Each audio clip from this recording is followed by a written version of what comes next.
So with my work, I'm interested in pretty much, and if I relate this to talking about design, I'm interested in the way that we inhabit the planet, how we can find other inhabitations of the planet. But this is inextricably linked, how we inhabit the planet, I see as inextricably linked to how we inhabit our minds. So we have to look at both sides at the same time. And therefore, as an artist and designer, I kind of see my role, also my role in education and the role of the school as a kind of agitator from within society. So that's in the attempt to prevent the ossification of the status quo. And I'll just read this because and to keep free the youthful idea that we as humanity could transcend, transgress, or revolutionize ourselves, fully aware of the paradox of the human condition that can lead to both love, harmony, violence, and destruction. Through my work, I introduced three main concepts. That is the idea of the non-gesamt Kunstwerk. That's the non-total artwork.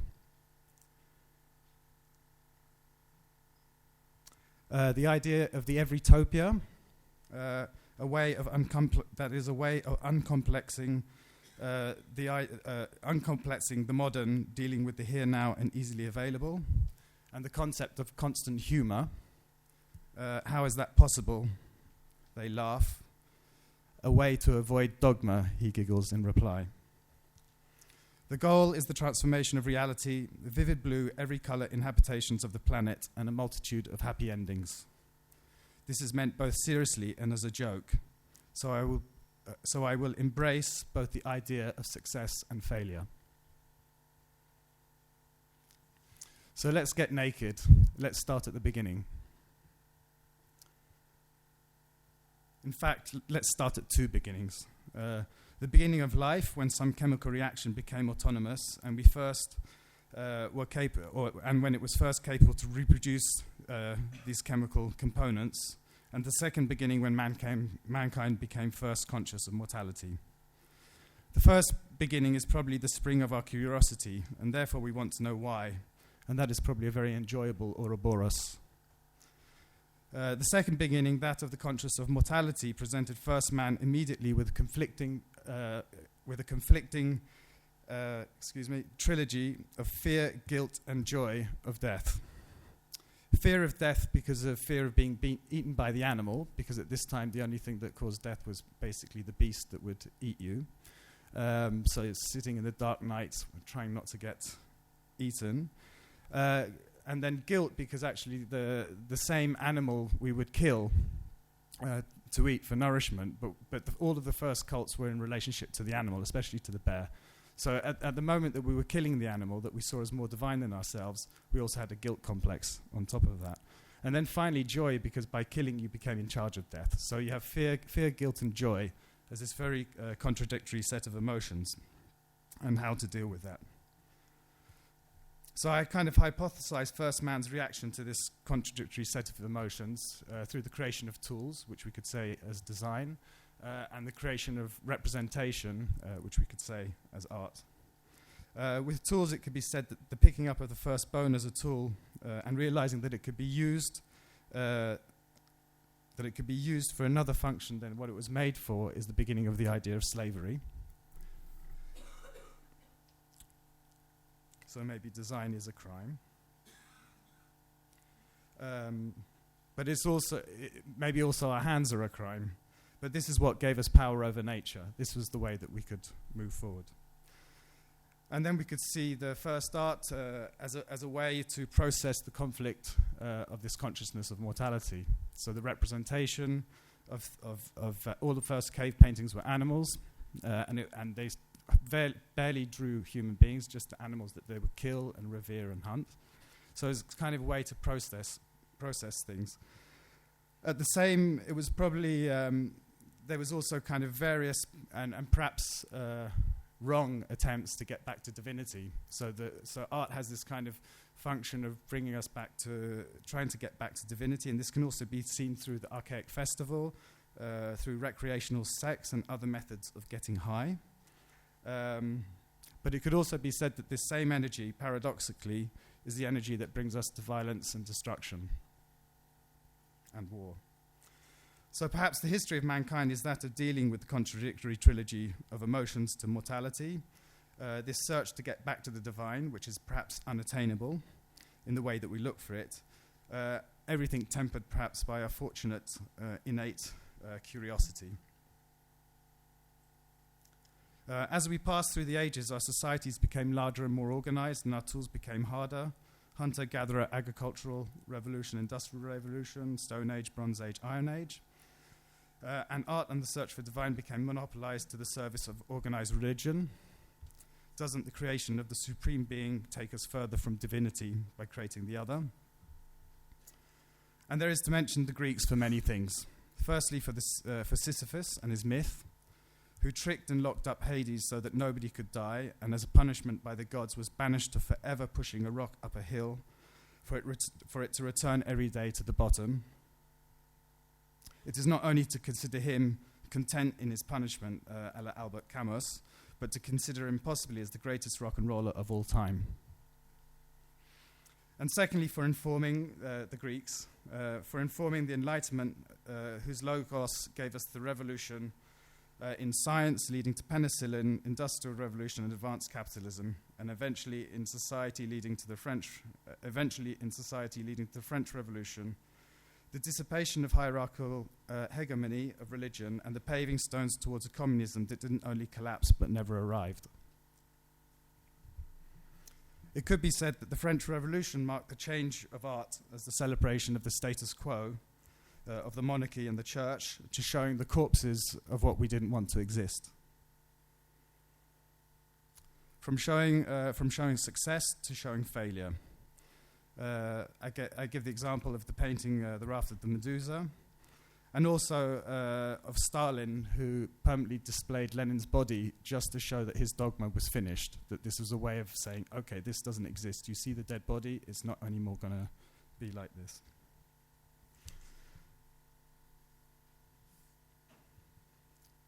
So the creation of tools through the Industrial Revolution, design, held to showing success without question. It is certain this led to our unbridled neoliberal capitalism that brings us to the dilemmas, economic crisis, alienation, war, inequality, and poverty we find ourselves in today.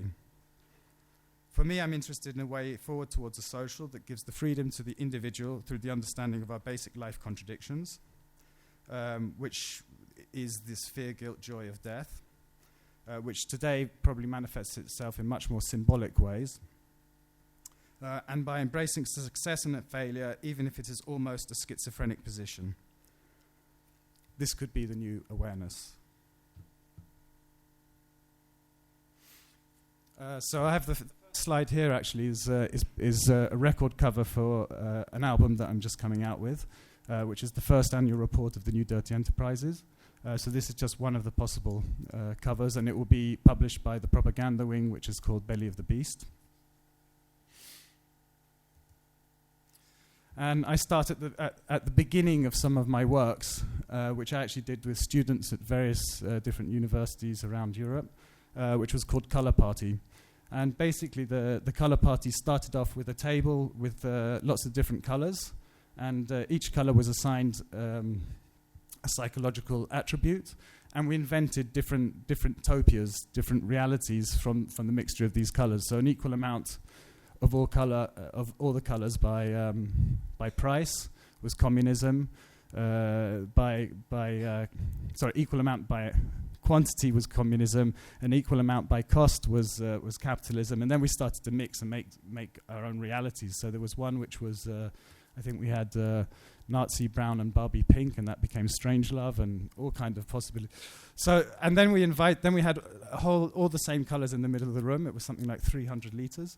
And invited all the kids from the school to come to this colour party and try and think about making their reality. And well, I mean, it kind of turned into this anarchy. I kind of crawled out at a certain point, thinking, I'm not going to work in this town again. But what I think one of the things I take really important from it is that I mean, even in an art school, the necessity to get this libido out, it was something really, really powerful. So I think it's, in a way, I talk about it as the beginning of just considering how important the libido is in humanity.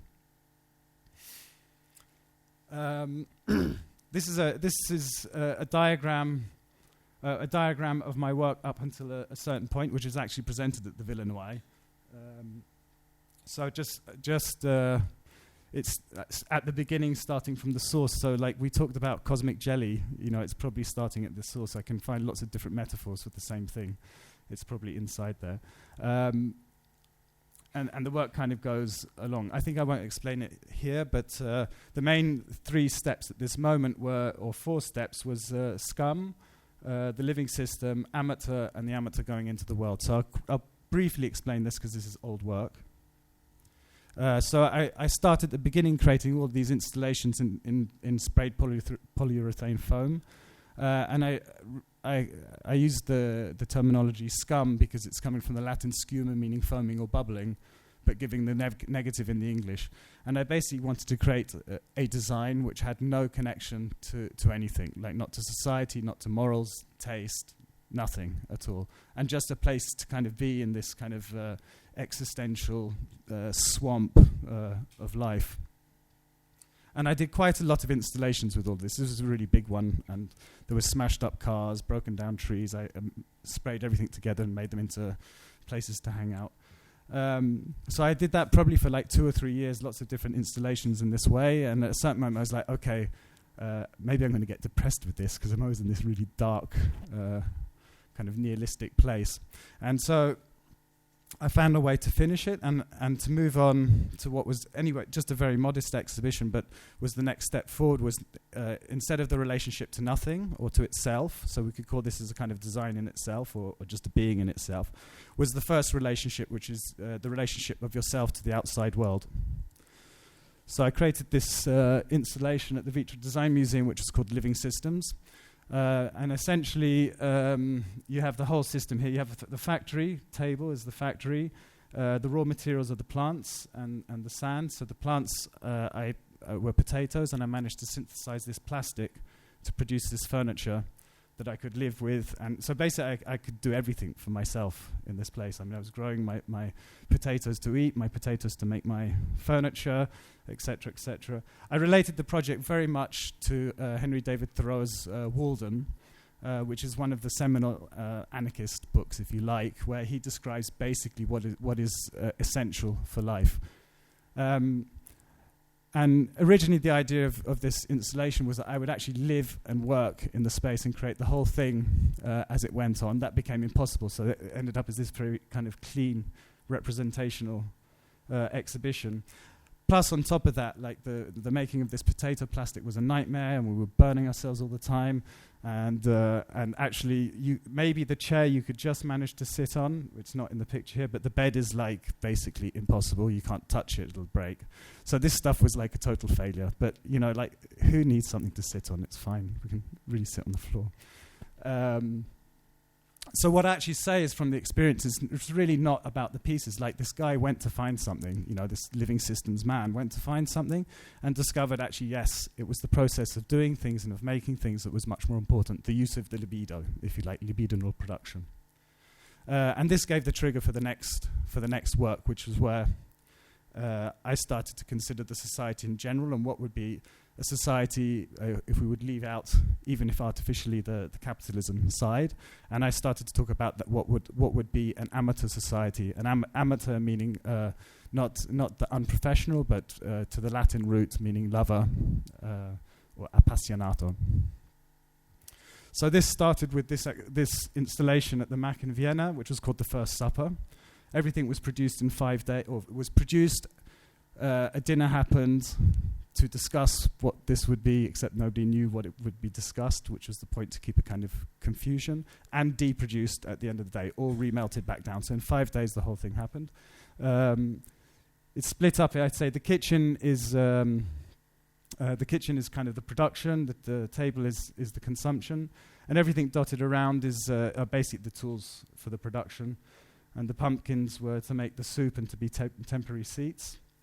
And I have to add that this is a different material. So in the same research that I managed to create the potato plastic, I discovered this material, which is actually just a found off-the-shelf material used in industry. It's called Polycaprolactone Wax. It's super nice. The only reason I didn't use it for the exhibition before is that it's still made from crude oil, and in the living system, if I could I could have digged a hole to get the crude oil, then I might have done that, but it wasn't accessible. So, in this case, I'm using something which is an existing industrial standard. It's used in prosthesis inside bodies. It's used for making pill capsules, so you can digest it. It's fully biodegradable, so it's really sweet, nice material. It melts at 60 degrees, so it means that you can work with your hands on it. You just have to dip your hands in water and you don't burn yourself. So it's a really kind of, I was a lucky magic stumble, but it's a pretty standard thing, actually. So the first supper kind of just introduced and, of course, made this relationship to cooking as well, which, is a kind of eternal appassionato mistieri.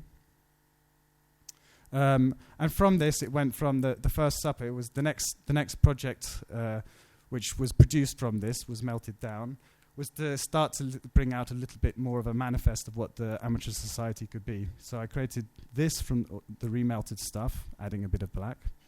And this was called Salon des Amateurs, and was the place to start to discuss. It was a kind of meeting place to start to discuss what would be an amateur society, with a big diagram on the back that started to dot out some positions that could be in the construction. So this was nice to hang out in a pool and just think about the thing. It was a bit like a gentleman's club. But the next point was to get to some action. So actually the final exhibition of the series, of the 3 series, is called Coalition of Amateurs, which was at the Mudam in Luxembourg. And the point of this was basically to offer the material to the public. So in fact, there was this kind of dogmatic, I would call these amateur projects as totally artificial, slightly dogmatic project that couldn't last longer than a certain amount, and had to be transformed. And the idea was this exhibition, Coalition of Amateurs, would transform the project. So to the public, they had you can see the concrete volcano in the corner. There was lots of them dotted around. You could get the material liquid and produce anything you wanted in the space. So the space gradually transformed over time. And we also invited other artists and designers to come and do interventions. And so the idea was that at the end, the Coalition of Amateurs would transcend itself and no longer be called amateur or something like this. Like it was the beginning of a process.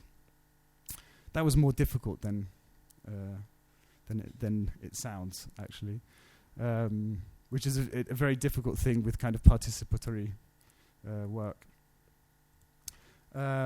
This was the bedroom that went with the workshop space. So I actually offered also 2 sides to the exhibition. There was one very constructional language, which was really about the social. So how do we discuss about a society?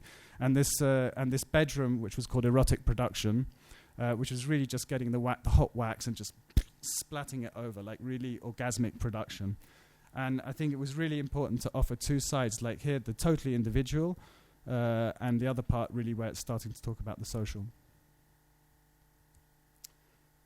Oh, I thought I'd knocked that out. That was what you were talking about, Alexandra. That was this. I mean, I just put this in because it's a nice picture and it's because where the diagram before came in. But it was a kind of retrospective that turned, and I did it at the same time as the Coalition of Amateurs. So it was actually, I used the chance just to say, okay, how do I live as an amateur? And I decided to create this working place, which was a flowing stream, and that was a bit relating to Hermann Hesse's Siddhartha, when they talk about the flow of energy from past to future, and it's like, very mystical and nice. But it was also basic because I like to have my feet in cold water while I work. So that was called River Workshop.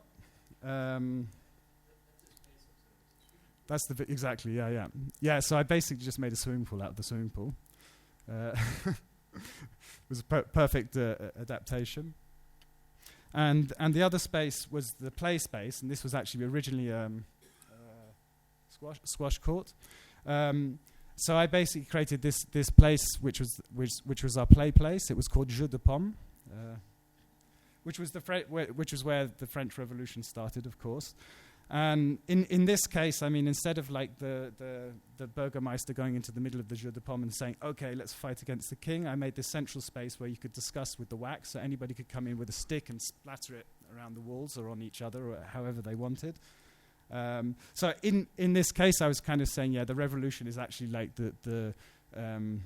is the realization of using your libidinal spirit. It was nice. Some girls got their hair stuck together and mothers came crying. And I mean, these projects kind of happened. I would have said that's that's the end of it. Like I should have then go into reality and transform society and have the revolution, and it's all happened. But things are not quite as fast as that. So then I decided to make this chair and make it and sell it. And like with all this discussion of creating another society, you could say, well, what the hell are you doing that? Like making a chair and selling it. Well, my excuse is that I was on the way to making a spaceship.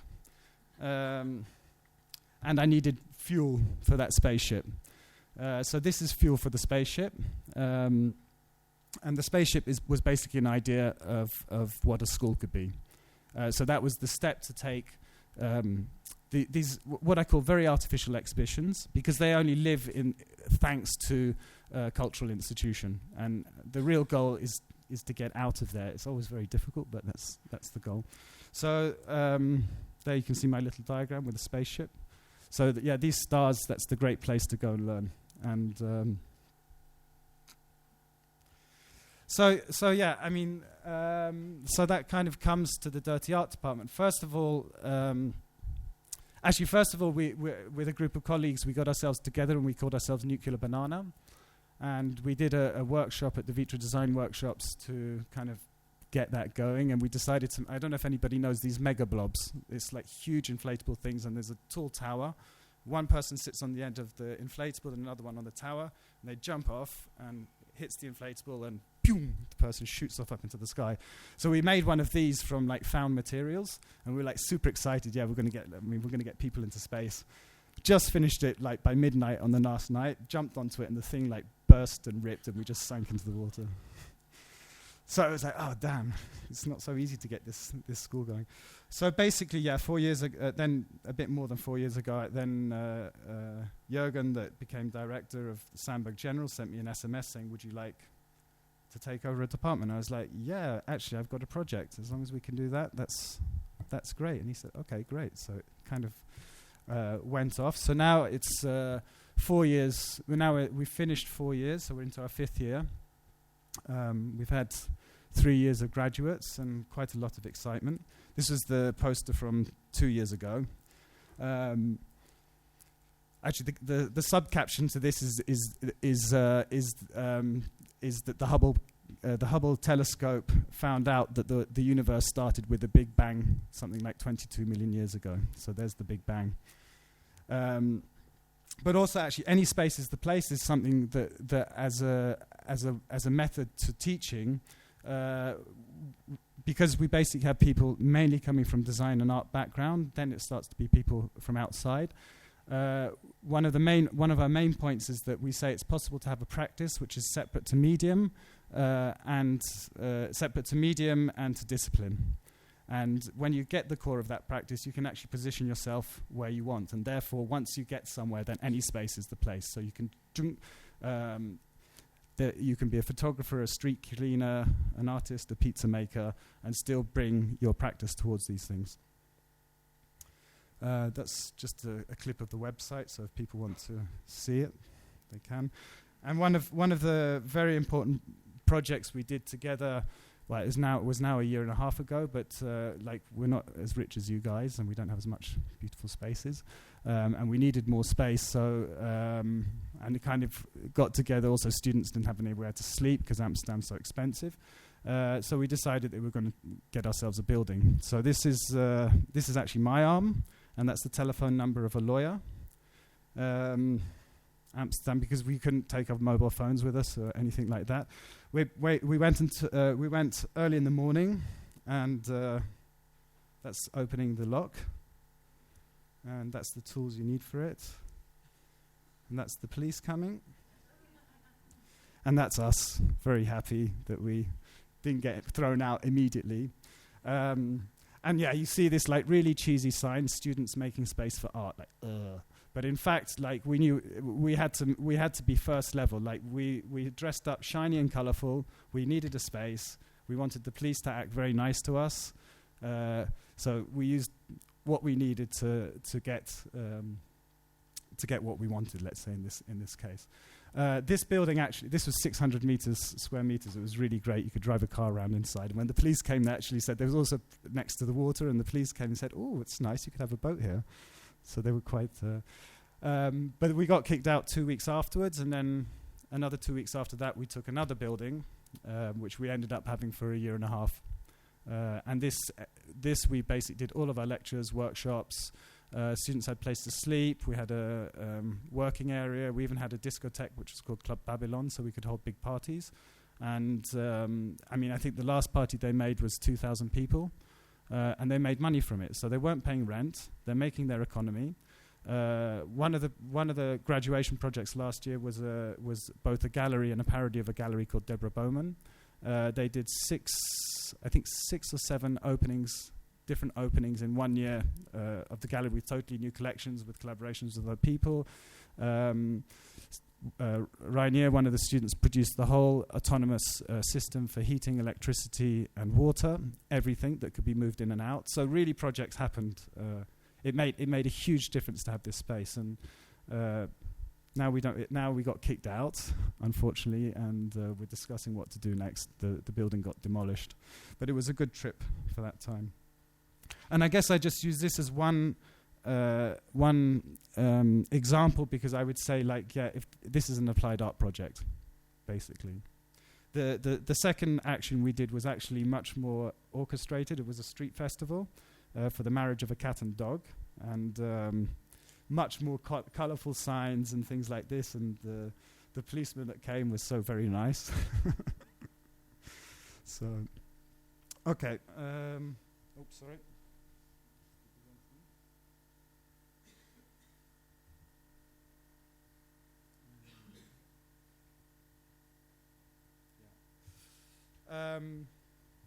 So, I mean, the Dirty Art Department will have to have its consequence, and we're working out eventually how we're going to... It's not a story that will go on forever. We're working out how it's going to become its next place. In the meantime, it gave me space to... I would say I went back to the scum, the first projects, which were in foam, but I started to analyze much more what was interesting for me about the projects and go much more into detail. So this was an exhibition I did in Berlin, I think 2.5 years ago, which is called The Universe Wants to Play, which is a kind of also little old anarchist saying. And I was interested in creating both the inhabitation of the planet. So this is actually a bedroom. And the inhabitation of the mind. So everything is actually a metaphor for different psychologies, all the way of constructing. For example, libido is there in the spraying of the bricks. There's the kind of eyes on the metal sheets, which are just done with a heat torch. So you just and the colors come out. There was the dripping of concrete. So these were kind of libidinal productions. Much more logical constructions like stacking or leaning. So it became basically a kind of playground of how you could construct your psychology. And this is what I was playing very much with. The dog collage is the keeper of nightmares. And the rocks were all called rock complex, so it was all the stuff that you can't actually dig any deeper into. And at the same time, in the same exhibition, I produced a film, which was a kind of I called the installation with the sand a kind of cave-like spaceship, a space-like brain ship. So it's like as if the brain is flying through space and has certain ways to. So I wanted to create a film about a trip. So I thought, well, I wanted it to be easy. So an interesting trip. Then probably the quest for the Holy Grail, which actually, funnily enough, connects to William Morris. Didn't know there was all the tapestries in the thing. So the quest for the Holy Grail, according to Emma Freud, is just the search for divinity that cannot be attained with our current mindset. So I basically made a film about the search for the Holy Grail, which was called Thank God Hip Hop, Pop Art and Your Desire Are Back. And it happened, because it needed to be easy, it happened in the Ringbahn in Berlin. So actually the film takes one ring of the Ringbahn. It's just this one shot down the carriage. My actors don't speak. They just have coloured hoodies to designate their characters. And in fact, you'll find that the quest for the Holy Grail, basically every road movie is the Holy Grail quest. So you can just cut and paste everything that you want into that, and you can make a film from just really simple scenes. This is Lancelot fighting the three-headed monster. So I get to this project, which is really now the beginning of like my general work that I'm on, which is the new Dirty Enterprises, and this was the initial stock offering of the new Dirty Enterprises. So where it was presented was in ABC Art Fair. The fair used all of these frames already for their architecture, and so I just appropriated them and sold them as stock sculptures. So every meter had a certain value according to the steel price and according to mediatic value. And the table kind of gave the information, everything you needed to know how to run a new Dirty Enterprise. So it's kind of quite obscure. And I presented also the first business wing, which was the pizza delivery franchise. So in William Morris's News from Nowhere, it basically explains how the revolution started and how the new economy was created, which was basically taking over the bread shops. So the whole new economy was taking over the bread shops and the exchange that happened through these bread shops. So let's say my updated version is that with pizza, because we need a little bit more spectacle today. And these pizza boxes, which are actually what we call certificates of the franchise, is basically telling you how to set up a franchise and what to do. So the consequence of this is that in the next year we're going to try and open up 2 franchises, one in Berlin and one in Sweden, just because it happens like that.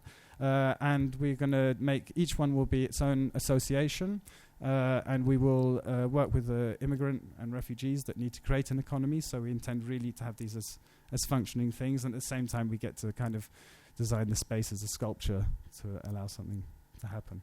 So it takes time to put things into reality. And I just want to show a few more projects which are connecting. This, which is also part of the new Dirty Enterprises, which was a much more meditative piece, which is called Cinematic Dream Production. So this was a piece for a fair. But it was essentially, I wanted people to just be with them. So everything is made from aluminium, and I just wanted people to just be with the matter, be with the material right in front of them. This was the Cosmic Jelly installation, which even if it's part of the amateur work, I would say you could see, and Cosmic Jelly comes in very important because Cosmic Jelly eventually, so new Dirty Enterprises will cause a revolution. And one of the things that helps the revolution happen is Cosmic Jelly, which is a kind of like Wilhelm Reich's orgone energy. And this installation is producing Cosmic Jelly. It's a generator for Cosmic Jelly. And those are the revolutionary tools and perpetual happiness machines at the back. And then also I put this in, which was this is the Council for the Progenesis of the Archaic Festival. So this was very much a piece about between the social, the party, and violence and destruction. So the whole thing was created to an 808 beat, just monotone, and I basically did a solo with a chainsaw. So basically, I was at the same time perversely enjoying being in a discotheque, destroying stuff, and at the same time thinking, no, I have to make a place for people to come and sit and talk about what this important issue is. So it was pretty strange, because sometimes I was like, okay, wow, you're cutting the stuff and the things are breaking open, and you're just so seduced by the action, and then you start to find yourself disgusted. One time, one of the pieces almost weighed the same as a body, and one of the pieces fell over, and I had to lift it back up, and I was slowly dragging it, and even all the people watching it were like, like that, and I was just, I also got really disturbed by doing this, I have to say. Didn't know when to stop, but yeah, finally there's just these stumps to sit on, and this would be the council to discuss between getting high and destroying things. And I don't have good photos of this yet, but this is a place for reflection. So this is a new service from the New Dirt Enterprises. It's called Gorilla Hot Tub Services. So if anybody wants a hot tub anywhere, anytime, any place, we can do that. The title of this one is Hyperplasmic Composition Number 1. And more or less, I mean, as I'm allowed to keep the humor in there, but more or less, I mean, I basically thought like, okay, I mean, you know, we had this conflict to mortality, and then we thought, let's make tools, let's make art. And I thought, well, why not just sit in a hot tub and look up at the stars? It sounds so much good way to deal with this stuff. So we tried to bring this back in. And that was one of the openings. And then this project, very importantly, which it's also part of the New Dirt Enterprise, it's called Extra National Assembly Number 1. This was done for Kunsthaus Glarus in the Swiss mountains, close to Zurich. So this was basically a place to come and discuss what a society could be beyond the idea of nation. So the outside is a kind of works as an ecstatic sign. Everything is constructed very simply from the wood around, so it's just a chainsaw and hammer and nails that produced it.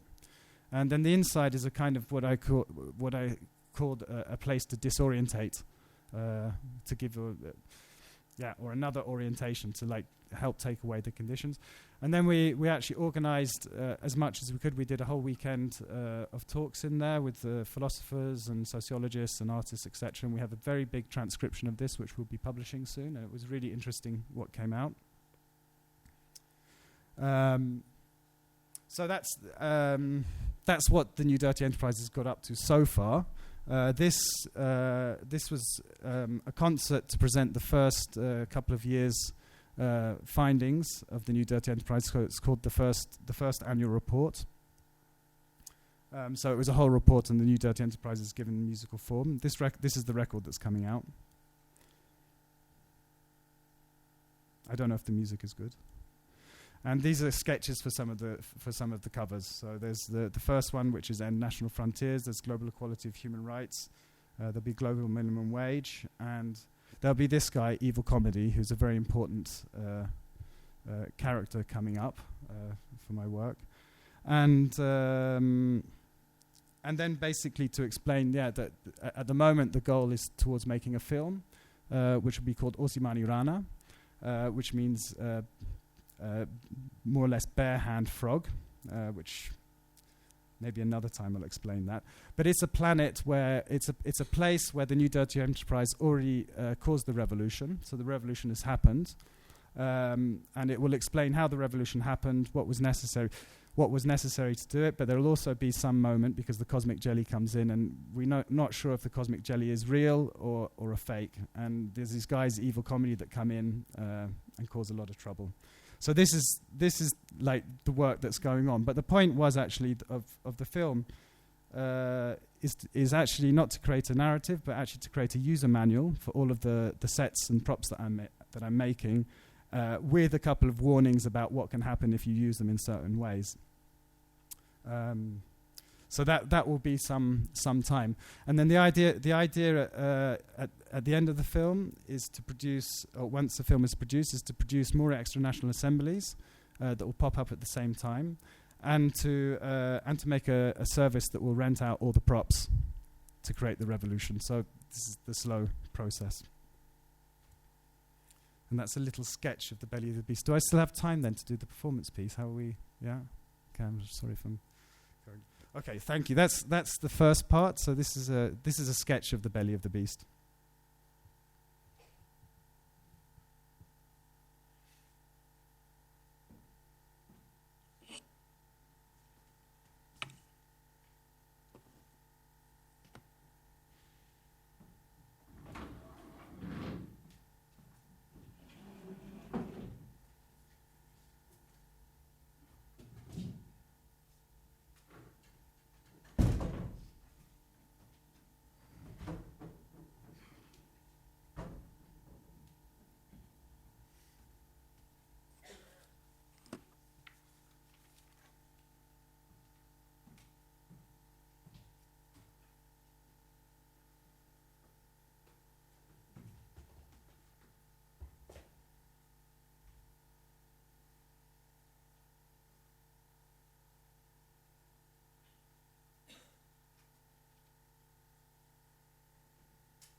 Testing.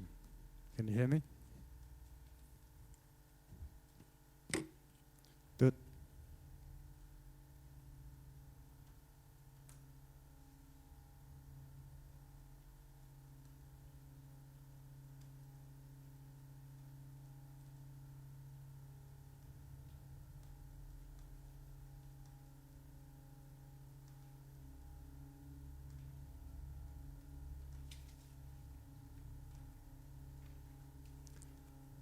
You take some chocolate and you take 2 pieces of bread and you put the candy in the middle and you make a sandwich of it. And that would be cake.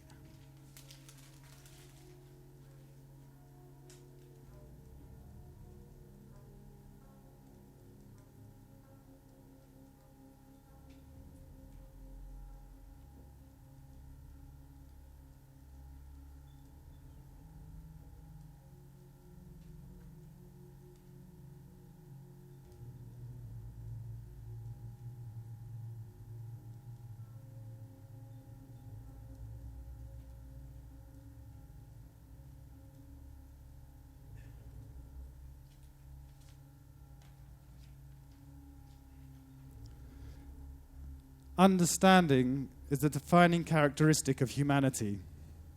But humanity's understanding of itself and of the world presents itself with a significant lacuna, a hole.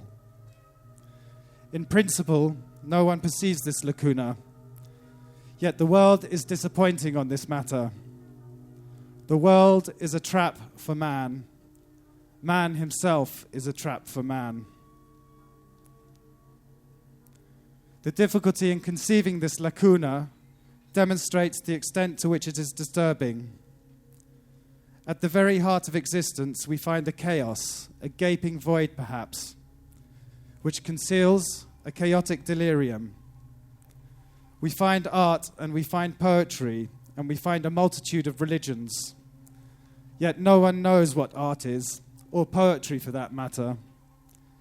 In the end, no one knows what religion is.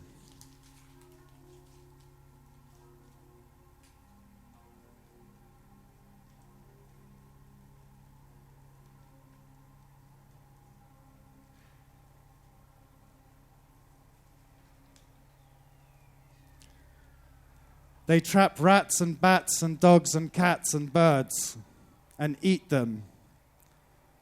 A raspberry will eat anything.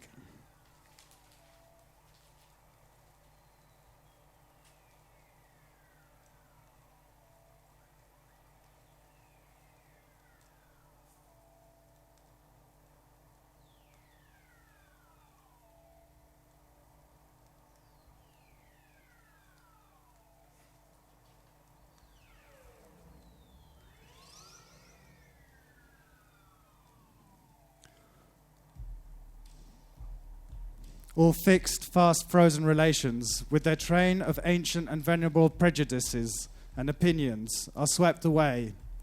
All new-formed ones become antiquated before they can ossify. All that is solid melts into air. All that is holy is profaned. And man is at last compelled to face with the sober senses his real condition of life and his relations with his kind.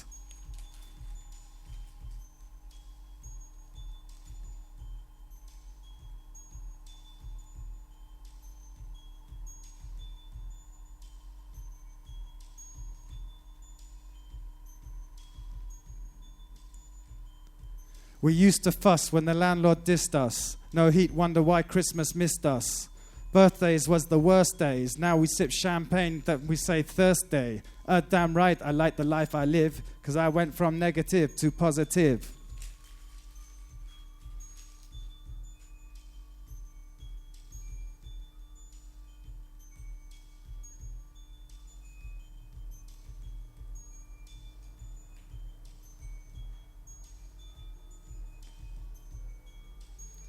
Communique number 7, Psychic Paleolithicism and High Technology, a position paper. Just because the AOA talks about Paleolithicism all the time, don't get the idea we intend to bomb ourselves back to the Stone Age. We have no interest in going back to the land if the deal includes the boring life of a shit-kicking peasant, nor do we want tribalism if it comes with taboos, fetishes, and malnutrition. We have no quarrel with the concept of culture, including technology. For us, the problem begins with civilization.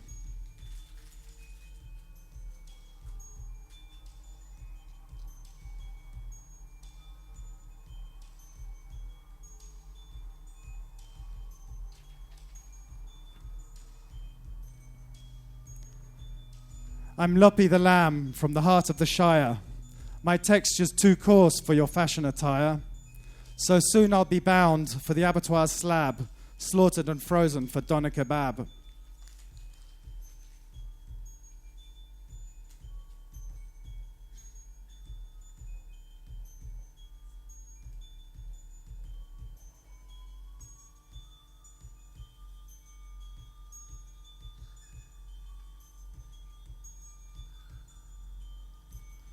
Strangelove. Well, that would not be necessary, Mr. President. It could all be easily accomplished with a computer. And a computer could be set and programmed to accept factors from youth, health, sexual fertility, intelligence, and a cross-section of necessary skills. Of course, it would be absolutely vital that our top government and military men be included to foster and impart the required principles of leadership and tradition. Naturally, they would breed prodigiously, huh? There would be much more time and little to do, ha. But with the proper breeding techniques and a ratio of, say, 10 females to each male, I would guess that they could work their way back to the present gross national product within, say, 20 years.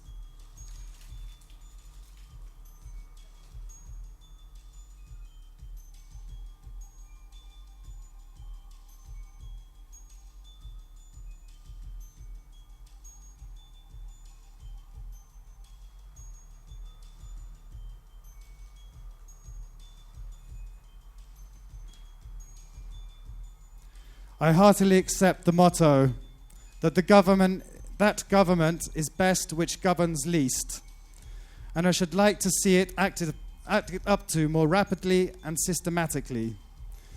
Carried out, it finally amounts to this, which I also believe, that government is best which governs not at all, and when men are prepared for it, that will be the kind of government which they will have.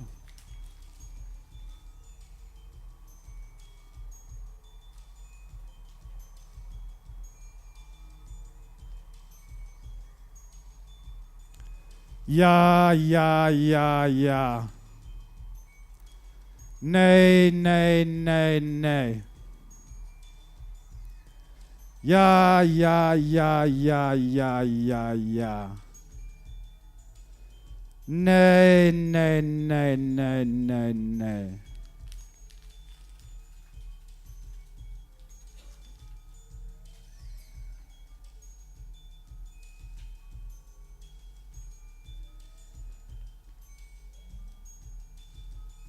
Before the beginning, there was the chaotic, psychotic universe of blind drives, a self-enclosed vicious cycle, self-content in itself and unconscious. The beginning, then, is a break in this cycle. That is the primordial act of decision, something that differentiates from the past to the present, the passage from the closed rotary motion to open progress, from drive to desire, from a heavenly hellish unconsciousness to an earthly consciousness.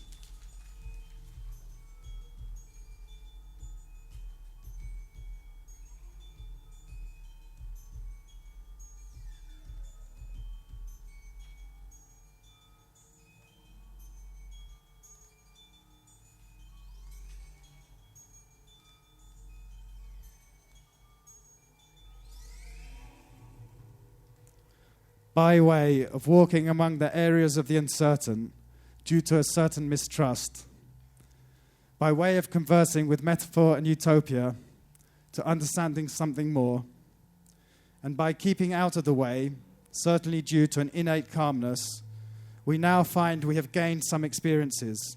We have become good explorers. Maybe we can navigate wide, dangerous rivers and advance into jungles where no one has set foot. There is absolutely no need for concern.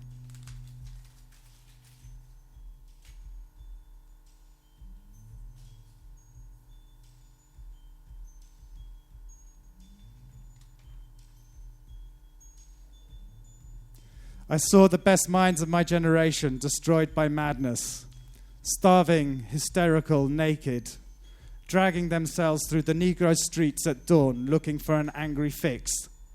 Angel-headed hipsters burning for the ancient heavenly connection to the starry dynamo in the machinery of the night, who poverty and tatters and hollow-eyed and high sat up smoking in the supernatural darkness of cold water flats, floating across the top of cities contemplating jazz.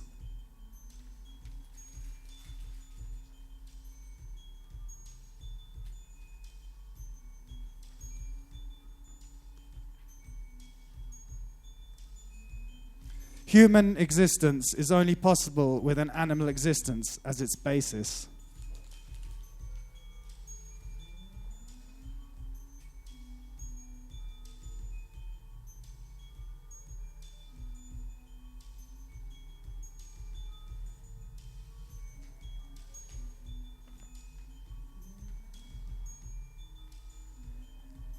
I too wondered whether I could not sell something and succeed in life.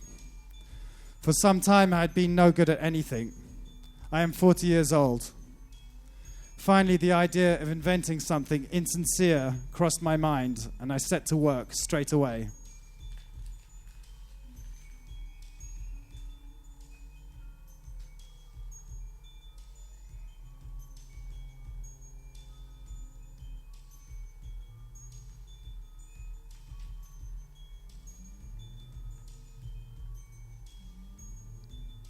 When sabotaging railroad tracks with explosive, use plastique if available, since this is the easiest substance to use when trying to sever objects of irregular shapes. The most common way of cutting train tracks is by placing a charge of high explosive on either side of the I-beam track, so as to have the forces of the two explosions act upon each other, thus causing the minimum object maximum destruction.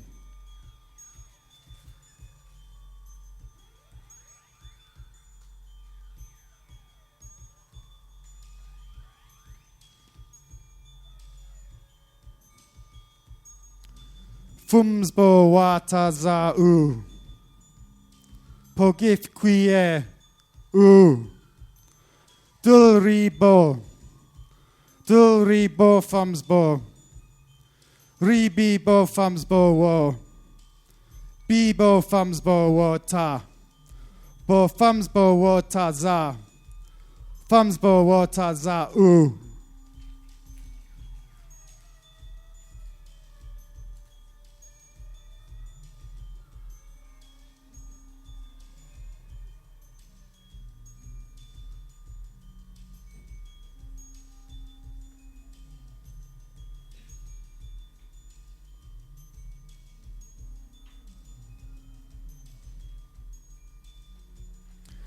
Among hunting people, as among the Siberians, man feels the most intimately linked to animals.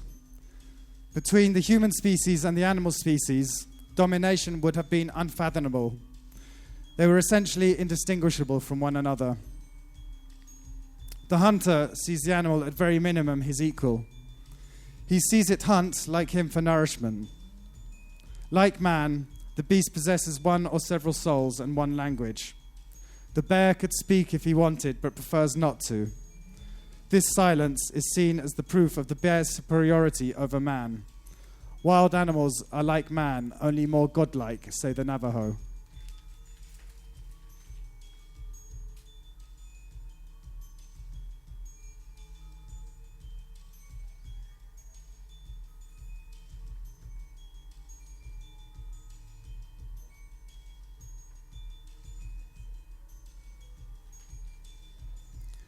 Born sinner, the opposite of a winner. Remember when I used to eat sardines for dinner.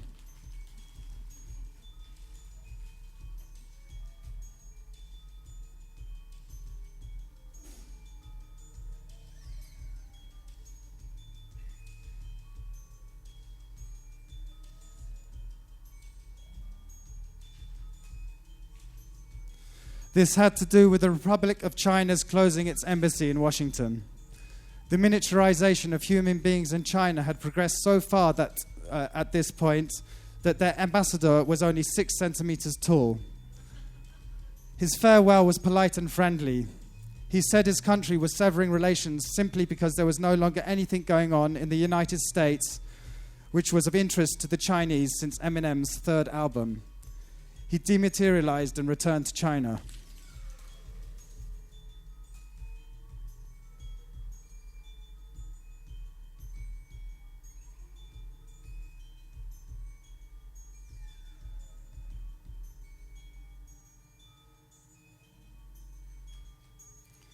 Voluptaries of all ages, of every sex, it is only to you that I offer this work. Nourish yourselves upon its principles. They favor your passions, and these passions, whereof coldly insipid moralists put you in fear, are naught but means nature employs to bring man to the end she prescribes him. Hearken only to these delicious promptings, for no voice save that of passions can conduct you to happiness.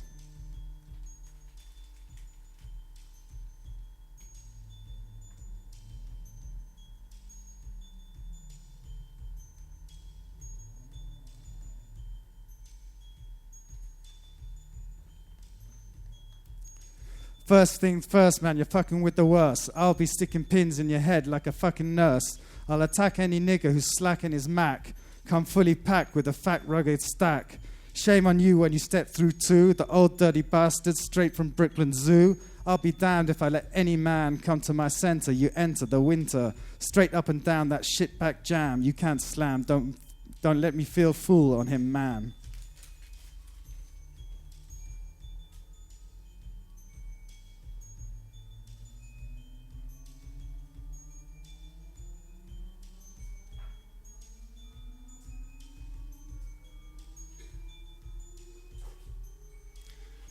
Our understanding of democracy is based on a conception of the national state. We don't have a framework of universal democracy transcending national borders, and we never had such a democracy in the past. So we cannot say what a truly universal egalitarian democracy would look like. In addition, democracy is traditionally understood as the rule of a majority, and of course we can imagine democracy as not excluding any minority and operating by consensus. But still, this consensus would never necessarily include only normal, reasonable people. It will never include mad people, children, and so forth. It will also not include animals, and it will not include birds. But as we know, Sir Francis de Assisi also gave sermons to animals and birds. It will also not include stones, and we know from Freud that there is a drive in us that compels us to become stones.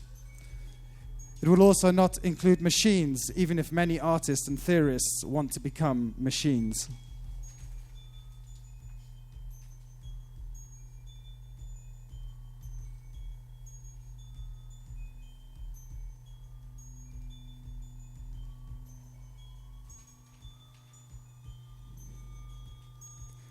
Jitterbug, jitterbug, jitterbug.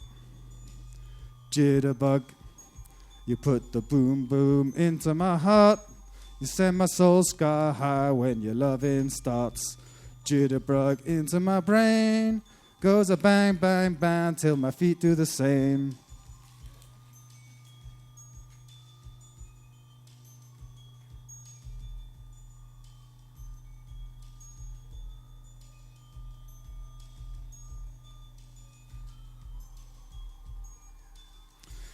Name me, if you can, a better feeling than the one you get when you're half a bottle of Chivas in the bag, with a gram of coke up your nose and a teenage lovely pulling off a tube top in the next seat over while you're going 100 miles an hour down a suburban side street. You'd have to watch the entire Mexican Air Force crash land in a liquid petroleum gas storage facility to match this kind of thrill. If you ever have more fun than that, you'll die of pure sensory overload. I'm here to tell you.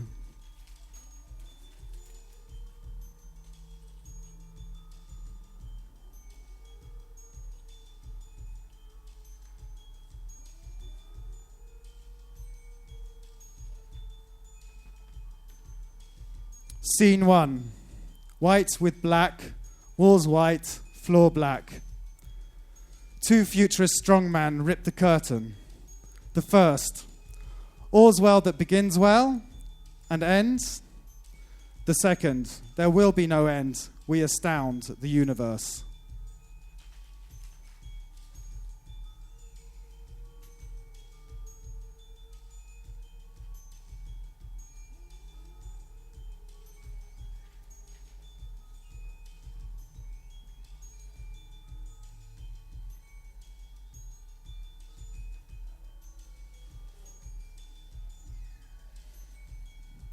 America, fuck yeah, coming again to say the motherfucking day, yeah.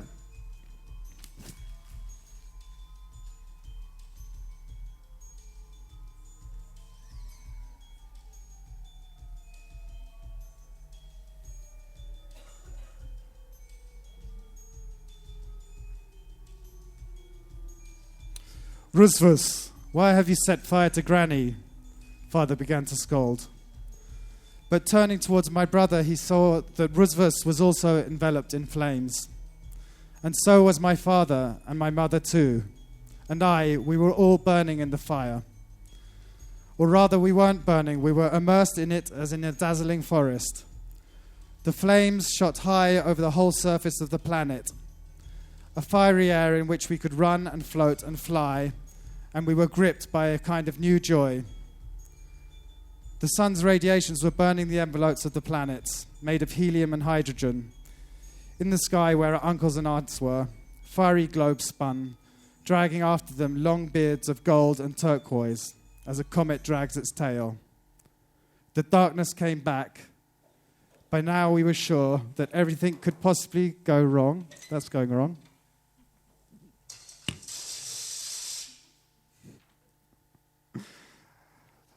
Excuse me, that was like the last line. By now, everything possibly could have happened. And yes, this is the end, grandmother said. Mind what us old folks say. Instead, the earth had merely made one of its terms. It was night. Everything was just beginning. Thank you.